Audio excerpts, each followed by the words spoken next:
السلام علیکم ورحمۃ اللہ وبرکاتہ۔ بسم اللہ الرحمن الرحیم۔ رسول اللہ صلی اللہ علیہ وآلہ وسلم کے جلیل القدر صحابی حضرت عباس بن عبد المطلب رضی اللہ تعالی عنہ کا تعلق مکہ شہر میں مشہور قبیلہ قریش کے معزز ترین خاندان بنو ہاشم سے تھا۔ یہ رسول اللہ صلی اللہ علیہ وآلہ وسلم کے چچا تھے۔ عمر میں آپ سے تقریباً 4 سال بڑے تھے۔ اپنے بھائی ابو طالب بن عبد المطلب کی وفات کے بعد یہی خاندان بنو ہاشم کے سردار نیز متولی کعبہ تھے۔ یہی وجہ تھی کہ اس معاشرے میں انہیں انتہائی عزت اور احترام کی نگاہ سے دیکھا جاتا تھا۔ حضرت عباس رضی اللہ تعالیٰ عنہ قبل الاسلام اس معاشرے میں بھی سخاوت و فیاضی میں اپنی مثال آپ تھے۔ مہمان نوازی نیز محتاجوں اور ضرورت مندوں کی مدد و اعانت اور ان کی خبر گیری کے معاملے میں ہمہ وقت پیش رہا کرتے تھے۔ حضرت عباس رضی اللہ تعالیٰ عنہ ابتدا سے ہی انتہائی شریف النفس قسم کے انسان تھے۔ ابو طالب کی طرح یہ بھی ہمیشہ رسول اللہ صلی اللہ علیہ وآلہ وسلم کے ساتھ بہت ہی رحمت اور شفقت کا معاملہ کیا کرتے تھے۔ مشرکین مکہ کے مقابلے میں آپ صلی اللہ علیہ وآلہ وسلم کی طرف سے ہمیشہ مدافعت و حمایت کی بھی حتی المقدور کوشش جستجو کیا کرتے تھے۔ نبوت کے 13ویں سال بیعت عقبہ ثانیہ کے موقع پر آپ صلی اللہ علیہ وآلہ وسلم جب مدینہ سے آئے ہوئے افراد کے ساتھ طے شدہ منصوبے کے مطابق خفیہ ملاقات کی غرض سے رات کی تاریکی میں اپنے گھر سے مینا کی جانب روانہ ہونے لگے، تب عین وقت پر حضرت عباس رضی اللہ تعالی عنہ بھی آ پہنچے اور اصرار کیا کہ میں آپ کو ہرگز تنہا نہیں جانے دوں گا، میں بھی ضرور آپ کے ہمراہ وہاں جاؤں گا۔ حضرت عباس رضی اللہ تعالی عنہ اس وقت تک مسلمان نہیں ہوئے تھے اور اپنے پرانے دین پر ہی قائم تھے، لیکن اپنے بھتیجے یعنی رسول اللہ صلی اللہ علیہ وآلہ وسلم کے ساتھ محبت و شفقت کا یہ عالم تھا کہ انہوں نے اس بات کو گوارا نہیں کیا کہ اس قدر خطرہ مول لیتے ہوئے ان کا بھتیجا اکیلا وہاں جائے۔ ایک تو راستے میں قدم بقدم پر مشرکین مکہ کی طرف سے خطرہ، اور اس کے علاوہ مزید یہ کہ انہیں کچھ اندازہ ہو چکا تھا کہ اس ملاقات میں آپ صلی اللہ علیہ وآلہ وسلم شاید اب مستقل طور پر مکہ سے مدینہ منتقل ہو جانے کے بارے میں ان لوگوں کے ساتھ کچھ گفت و شنید کریں گے اور اس سلسلے میں کچھ اہم معاملات طے کیے جائیں گے۔ چونکہ یہ انتہائی نازک معاملہ تھا، حضرت عباس رضی اللہ تعالیٰ عنہ کی خواہش تھی کہ اس اہم اور حساس ترین معاملے پر گفت و شنید کے موقع پر وہ بھی موجود ہوں اور فریقین کے مابین اس بارے میں جو کچھ بھی طے ہو وہ ان کی موجودگی میں ہو، تاکہ ان کا پیارا بھتیجا کسی مشکل میں نہ پھنس جائے۔ چنانچہ آپ صلی اللہ علیہ وآلہ وسلم اس موقع پر اپنے مشفق و مہربان چچا کے اصرار کو دیکھتے ہوئے انہیں اپنے ہمراہ لے گئے تھے اور وہاں مینا میں اس ملاقات اور پھر بیعت کے موقع پر انصار مدینہ نے آپ کو مستقل مدینہ چلے آنے کی دعوت دی تھی۔ تب رسول اللہ صلی اللہ علیہ وآلہ وسلم اور انصار مدینہ کے مابین اس حوالے سے طے کیے جانے والے معاملات اور ضروری گفت و شنید کے موقع پر حضرت عباس رضی اللہ تعالی عنہ بھی موجود تھے۔ یقیناً اس سے حضرت عباس رضی اللہ تعالی عنہ کے دل میں رسول اللہ صلی اللہ علیہ وآلہ وسلم کے ساتھ والہانہ تعلق اور آپ کی خیریت و سلامتی کے حوالے سے فکر، تشویش اور خیرخواہی کے جذبات کی خوب عکاسی ہوتی ہے۔ حضرت عباس بن عبد المطلب رضی اللہ تعالیٰ عنہ دین اسلام کے ظہور کے بعد بہت ابتدائی زمانے سے ہی دین برحق قبول کرنا چاہتے تھے، لیکن ایسا نہیں ہو سکا۔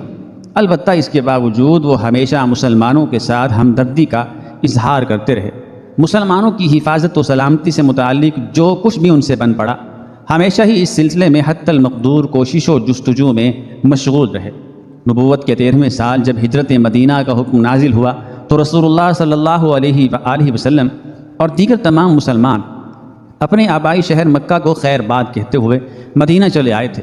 اور پھر اس ہجرت کے بعد محض اگلے سال ہی مشرکین مکہ مسلمانوں کو نیست و نابود کر دینے کی غرض سے مدینہ کی جانب رواں دواں ہو گئے تھے،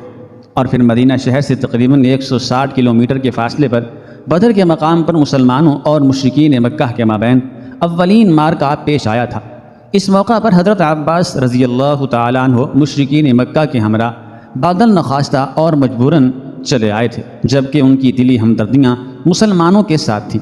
اور یہ مسلمانوں کے خلاف کسی بھی قسم کی جارحیت اور لشکر کشی کے سخت مخالف تھے۔ اس موقع پر رسول اللہ صلی اللہ علیہ وآلہ وسلم نے اپنے صحابہ کرام رضوان اللہ علیہم اجمعین کو یہ تاکید فرما دی تھی کہ دوران جنگ اگر کسی کا عباس رضی اللہ تعالی عنہ کے ساتھ آمنا سامنا ہو جائے تو انہیں قتل نہ کرے، کیونکہ آپ صلی اللہ علیہ وآلہ وسلم کو اس حقیقت کا خوب احساس و ادراک تھا کہ عباس خلوص دل کے ساتھ مسلمان ہونا چاہتے ہیں، وہ مسلمانوں کے بڑے خیر خواہ ہیں اور ان کے دل مسلمانوں کے ساتھ ہی دھڑکتا ہے۔ اور پھر غزوہ بدر کے اختتام پر کیفیت کچھ یوں تھی کہ مشرکین مکہ میں سے 70 افراد مارے گئے تھے، 70 ہی مسلمانوں کے ہاتھوں قیدی بنے تھے، جبکہ باقی لوگ جان بچا کر واپس لوٹ گئے تھے۔ حضرت عباس رضی اللہ تعالی عنہ کا نصیب ان تینوں قسم کے افراد میں سے دوسری قسم کی جانب کھینچ لایا تھا، یعنی جو قیدی بن گئے تھے۔ اور پھر جب وہ دن ڈھل گیا اور رات کے سائے ہر طرف پھیل گئے، قیدیوں کے کراہنے کی آوازیں بلند ہونے لگیں۔ انہی آوازوں میں حضرت عباس رضی اللہ تعالی عنہ کی آواز بھی شامل تھی۔ مشفق و مہربان چچا کے کراہنے کی آواز جب آپ صلی اللہ علیہ وآلہ وسلم کی سماع سے ٹکراتی تو آپ انتہائی رنجیدہ اور دل گرفتہ ہو جاتے۔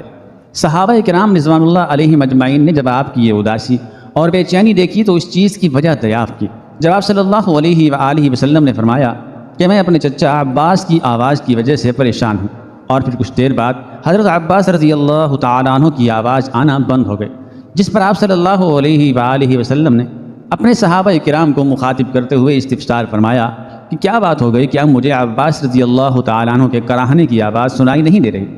تب ان میں سے ایک شخص نے عرض کیا کہ اے اللہ کے رسول صلی اللہ علیہ وآلہ وسلم، مجھ سے آپ کی بے چینی دیکھی نہیں جا رہی تھی، اس لیے میں آپ کے چچا عباس رضی اللہ تعالیٰ عنہ کی رسی ڈھیلی کرایا ہوں۔ اس پر آپ صلی اللہ علیہ وآلہ وسلم نے فرمایا کہ جاؤ سبھی قیدیوں کی رسی ڈھیلی کر دو۔ اور پھر باہم مشاورت کے بعد ان قیدیوں کے بارے میں جب یہ طے پایا کہ تمام قیدی فدیہ ادا کریں اور آزاد ہو جائیں، تب دیگر قیدیوں کی طرح حضرت عباس رضی اللہ تعالی عنہ بھی جب آزاد ہوئے تو اب مکہ واپسی کے بعد دین اسلام، پیغمبر اسلام نیز تمام مسلمانوں کی بہتری اور خیر و خوبی کے لیے حتی المقدور کوششیں کرتے رہے۔ وقتاً فوقتاً رسول اللہ صلی اللہ علیہ وآلہ وسلم کے ساتھ خفیہ خط و کتابت بھی کیا کرتے، جس میں مکہ کی صورتحال، مشرکین مکہ کی جنگی تیاریاں اور دیگر ضروری اطلاعات و معلومات باہم پہنچایا کرتے۔ جب انہیں مسلمانوں کی کسی کامیابی کے بارے میں علم ہوتا تو بہت خوش ہوتے، اور جب ان کی کسی ناکامی کی اطلاع ملتی تو انتہائی رنجیدہ اور افسردہ ہو جایا کرتے تھے۔ اسی کیفیت میں وقت گزرتا رہا، حتیٰ کہ سن 8 ہجری میں فتح مکہ سے کچھ قبل حضرت عباس رضی اللہ تعالیٰ عنہ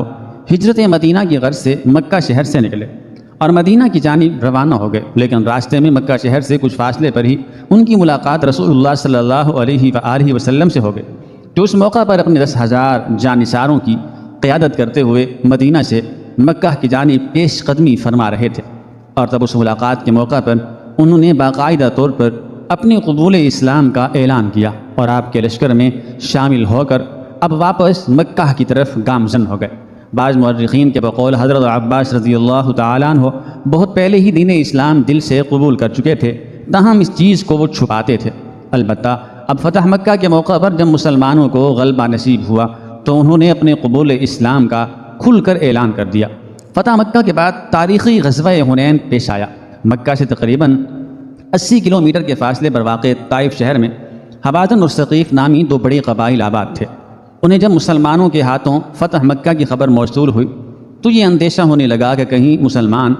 مکہ کے بعد اب ہمارے شہر طائف کی جانب متوجہ نہ ہو جائیں، لہٰذا انہوں نے یہ فیصلہ کیا کہ قبل اس کے کہ ایسی نوبت آئے ہمیں خود ہی مکہ پہنچ کر مسلمانوں پر حملہ کر دینا چاہیے۔ چنانچہ اسی مقصد کے لیے 24,000 جنگجوؤں پر مشتمل ان کا لشکر طائف سے مکہ کی جانب روانہ ہوا۔ دوسری جانب رسول اللہ صلی اللہ علیہ وآلہ وسلم کو مکہ میں جب یہ اطلاع ملی تو آپ نے بھی وہیں بیٹھ کر ان کا انتظار کرنے کی بجائے اپنے 12,000 جانثاروں کے ہمراہ ان کی جانب کوچ کرنے کا فیصلہ فرمایا۔ چنانچہ مکہ اور طائف کے درمیان حنین نامی مقام پر دونوں لشکروں کا آمنا سامنا ہوا۔ ایک تو دشمن کی تعداد مسلمانوں کے مقابلے میں بہت زیادہ تھی، مزید یہ کہ انہوں نے ایک تنگ و تاریک پہاڑی درے میں بڑی تعداد میں تیر انداز بٹھا رکھے تھے۔ عام یلغار سے قبل یہ صورتحال پیش آئی کہ مسلمان جب وہاں سے گزرنے لگے تو ان چھپے ہوئے تیر اندازوں نے مسلمانوں پر شدید تیر اندازی شروع کر دی۔ مسلمان اس اچانک اور بالکل ہی غیر متوقع حملے کی وجہ سے افراتفری کا شکار ہو گئے، لہٰذا ابتدا میں مسلمانوں کو بڑی پریشانی کا سامنا کرنا پڑا۔ ان کی صفوں میں نظم و ضبط برقرار نہ رہا، آپس میں ایک دوسرے کے ساتھ رابطہ بھی برقرار نہ رہ سکا، اور یوں وہ سب ایک دوسرے سے بے خبر ان انجان اور گمنام راستوں میں ادھر ادھر بکھر گئے۔ مزید یہ کہ اتنے بڑے پیمانے پر افراتفری اور بھاگ دوڑ کی وجہ سے گرد و غبار کا ایسا طوفان اٹھا کہ دن میں رات کا گمان ہونے لگا۔ یہ چیز مزید سراسیمگی اور بدحواسی کا سبب بنی۔ ایسے میں جب رسول اللہ صلی اللہ علیہ وآلہ وسلم کے ہمراہ محض گنتی کے چند افراد ہی رہ گئے تھے، ان میں حضرت عباس رضی اللہ تعالی عنہ بھی شامل تھے، جنہوں نے اس موقع پر آپ صلی اللہ علیہ وآلہ وسلم کی حفاظت و حمایت کی خاطر بے مثال جرت اور بڑی استقامت کا مظاہرہ کیا۔ مزید یہ کہ ان کی آواز قدرتی طور پر چونکہ کافی بلند تھی، لہٰذا اس موقع پر وہ بار بار بآواز بلند پکارتے رہے کہ مسلمانوں، دیکھو رسول اللہ صلی اللہ علیہ وآلہ وسلم یہاں ہیں، لہذا سب یہاں چلے آؤ۔ اور ان کے اس پکار کی وجہ سے مسلمان دوبارہ وہاں یکجا ہوئے، اپنی صفوں کو منظم کیا اور پھر ایسا زوردار حملہ کیا کہ دشمن کے پاؤں اکھڑ گئے۔ غرض یہ کہ نازک ترین موقع پر حضرت عباس رضی اللہ تعالی عنہ کی یہ استقامت جہاں مسلمانوں کے لیے بڑی خیر و خوبی کا سبب بنی، وہیں اس سے ان کے اخلاص نیز رسول اللہ صلی اللہ علیہ وآلہ وسلم کے ساتھ ان کی بے مثال محبت اور جذبہ وفا کی بھی خوب عکاسی ہوتی ہے۔ اور پھر غزوہ حنین کے فوری بعد پیش آنے والے غزوہ طائف کے موقع پر 1909 ہجری میں تاریخی غزوہ تبوک کے موقع پر حضرت عباس رضی اللہ تعالی عنہ رسول اللہ صلی اللہ علیہ وآلہ وسلم کے ہمراہ موجود تھے۔ حضرت عباس رضی اللہ تعالی عنہ کے قبول اسلام کے بعد رسول اللہ صلی اللہ علیہ وآلہ وسلم ان کی بہت زیادہ عزت فرمایا کرتے تھے، اور فرمایا کرتے تھے یہ میرے چچا ہیں اور میرے لیے والد کی مانند ہیں۔ حضرت عباس رضی اللہ تعالی عنہ بہت ہی سخی اور فیاض قسم کے انسان تھے۔ قبول اسلام کے بعد اس سخاوت اور فیاضی میں مزید اضافہ ہو گیا تھا۔ فقراء و مساکین کی بہت زیادہ مدد اور اعانت کیا کرتے تھے۔ رسول اللہ صلی اللہ علیہ وآلہ وسلم ان کے بارے میں فرمایا کرتے تھے یہ عباس ہیں تمہارے نبی کے چچا، تمام قبیلہ قریش میں سب سے زیادہ سخی اور سب سے بڑھ کر صلہ رحمی کرنے والے انسان۔ غرض یہ کہ حضرت عباس بن عبد المطلب رضی اللہ تعالی عنہ کے قبول اسلام کے بعد رسول اللہ صلی اللہ علیہ وآلہ وسلم ہمیشہ ان کے ساتھ بہت ہی عزت اور احترام سے پیش آتے رہے، اور یوں آپ صلی اللہ علیہ وآلہ وسلم کا مبارک دور گزر گیا۔ رسول اللہ صلی اللہ علیہ وآلہ وسلم کے وصال کے بعد آپ کے خلفائے راشدین کے دور میں بھی حضرت عباس رضی اللہ تعالی عنہ کو اسی قدر و منزلت کی نگاہ سے دیکھا جاتا رہا۔ خلیفہ اول حضرت ابو بکر صدیق رضی اللہ تعالی عنہ ان کی بہت زیادہ تعظیم و تکریم کیا کرتے۔ ان کے بعد خلیفہ دوم حضرت عمر بن خطاب رضی اللہ تعالی عنہ کی بھی یہی کیفیت رہی، حتیٰ کہ اگر راستے میں کہیں آتے جاتے انہیں حضرت عباس رضی اللہ تعالی عنہ نظر آ جاتے تو وہ ان کی احترام میں اپنی سواری سے نیچے اترتے اور پیدل چلنے لگتے، اور یوں کہا کرتے یہ نبی صلی اللہ علیہ وآلہ وسلم کے چچا محترم ہیں۔ مقصد یہ کہ نبی صلی اللہ علیہ وآلہ وسلم کے چچا محترم اگر پیدل چل رہے ہیں، ایسے میں سواری پر ان کے قریب سے گزروں یہ مناسب نہیں۔ حضرت عمر بن خطاب رضی اللہ تعالی عنہ اپنے دور خلافت میں مشکل مواقع پر خود بکثرت دعا و مناجات کے علاوہ اکثر و بیشتر حضرت عباس رضی اللہ تعالی عنہ سے بھی دعا کروایا کرتے تھے۔ چنانچہ ایک بات جب سخت قحط پڑا تب انہوں نے حضرت عباس رضی اللہ تعالی عنہ سے دعا کے لیے کہا، جس پر حضرت عباس رضی اللہ تعالی عنہ نے خوب گڑ گڑا کر اور نہایت دلسوزی کے ساتھ دعا کی، اور پھر دعا سے فراغت کے بعد جب مڑ کر حضرت عمر رضی اللہ تعالی عنہ کی جانب دیکھا تو ان کی آنکھوں سے آنسوؤں کی بارش ہو رہی تھی، اور تب دیکھتے ہی دیکھتے آسمان سے بھی خوب بارش برسنے لگی۔ جس طرح ایک طرف حضرت عباس رضی اللہ تعالی عنہ کی آنکھوں سے لگاتار آنسوؤں کی برسات ہو رہی تھی، بعینی ہی اسی طرح اب دوسری طرف آسمان سے بھی خوب پانی برسنے لگا تھا،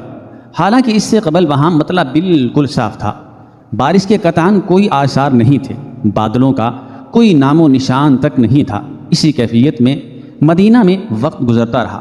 آتے جاتے موسموں کا سفر جاری رہا۔ آخر رسول اللہ صلی اللہ علیہ وآلہ وسلم کے جلیل القدر صحابی نیز آپ کے مشفق و مہربان چچا حضرت عباس بن عبد المطلب رضی اللہ تعالیٰ عنہ خلیفہ سوم حضرت عثمان بن عفان رضی اللہ تعالیٰ عنہ کے زمانہ خلافت کے دوران 32 ہجری بروز جمعہ 82 سال کی عمر میں اس جہان فانی سے کوچ کر گئے اور اپنے اللہ سے جا ملے۔ تجہیز و تکفین کے موقع پر خلیفہ وقت حضرت عثمان بن عفان رضی اللہ تعالیٰ عنہ پیش رہے،